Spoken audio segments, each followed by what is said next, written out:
wabarakatuh.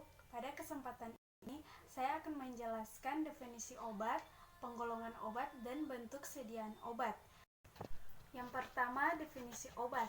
Obat adalah suatu bahan atau campuran bahan yang dimaksud untuk digunakan dalam menentukan diagnosa, mencegah, mengurangi, menghilangkan, menyembuhkan penyakit atau gejala penyakit, luka, atau kelainan badani atau rohania pada manusia atau hewan, termasuk memperelok tubuh atau bagian tubuh manusia.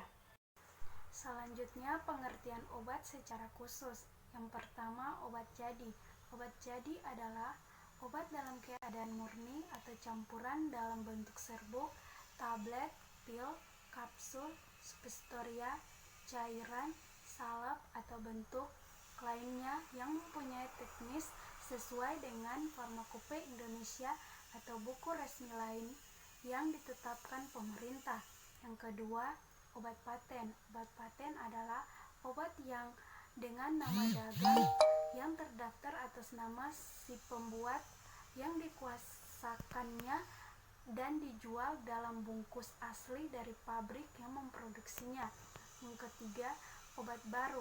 Obat baru adalah obat yang terdiri atau berisi zat yang berkhasiat ataupun tidak berkhasiat, misalnya lapisan, pengisi, pelarut, pembantu, atau komponen lain yang belum dikenal sehingga tidak diketahui khasiat dan kegunaannya. Keempat, obat asli. Obat asli adalah obat langsung dari bahan-bahan alami Indonesia, terolah sederhana atau atas dasar pengalaman dan digunakan dalam pengobatan tradisional. Yang kelima, obat tradisional.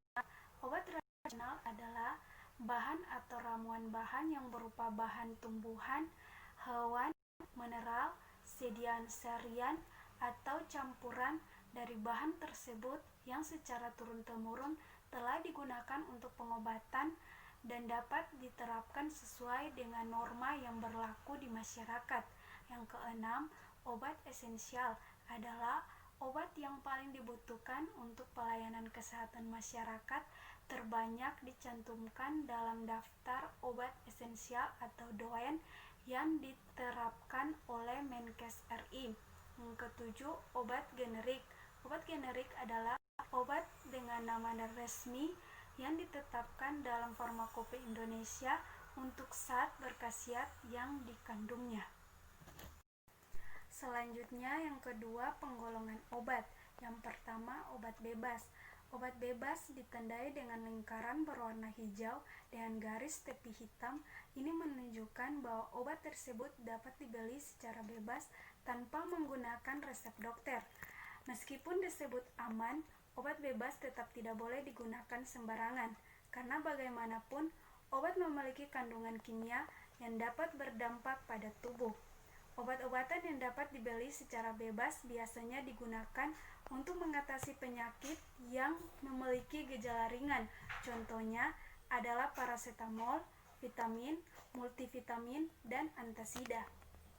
Beberapa obat yang dijual bebas terbatas adalah CTM, Theophylline, Tremensa, dan Lactobion. Yang ketiga, obat keras. Obat keras hanya bisa didapatkan dengan resep dokter.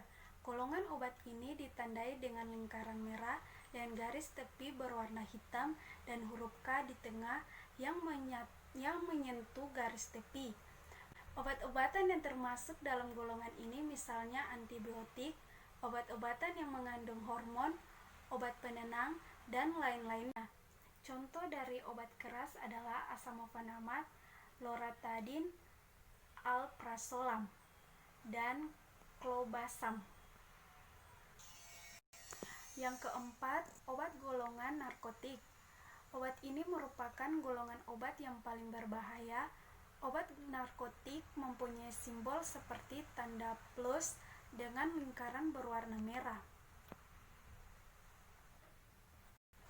Obat ini hanya bisa didapatkan dengan resep dokter, dengan tanda tangan dokter, disertai nomor izin praktik dokter pada resep tersebut. dan tidak dapat menggunakan kopi resep. Contoh obat-obatan golongan narkotik adalah obat batuk yang mengandung kodein. Yang kelima, obat fitofarmaka. Obat golongan ini memiliki tanda kristal salju berwarna hijau dan kuning dengan tepi warna hijau. Perbedaannya dari obat herbal biasa terletak pada proses pengolahan herbal yang telah ditunjang oleh bukti ilmiah secara penelitian klinik atau sampai ke manusia, sehingga dapat disertakan dengan obat modern. Yang keenam, obat herbal terstandar atau OHT. Golongan ini ditandai dengan simbol lingkaran kuning dengan garis tepi hijau dan gambar 3 buah bintang hijau di dalamnya.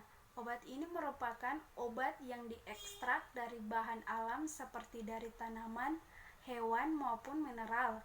Umumnya obat ini telah ditunjang dengan bukti ilmiah, yaitu secara penelitian praklinik, uji toksitas, dan dibutuhkan proses rumit, keterampilan, dan teknologi tinggi. Contoh obat yang merupakan obat herbal terstandar adalah obat untuk meredakan rasa nyeri saat haid dan obat untuk menyembuhkan diare. Yang ketujuh, obat herbal atau jamu.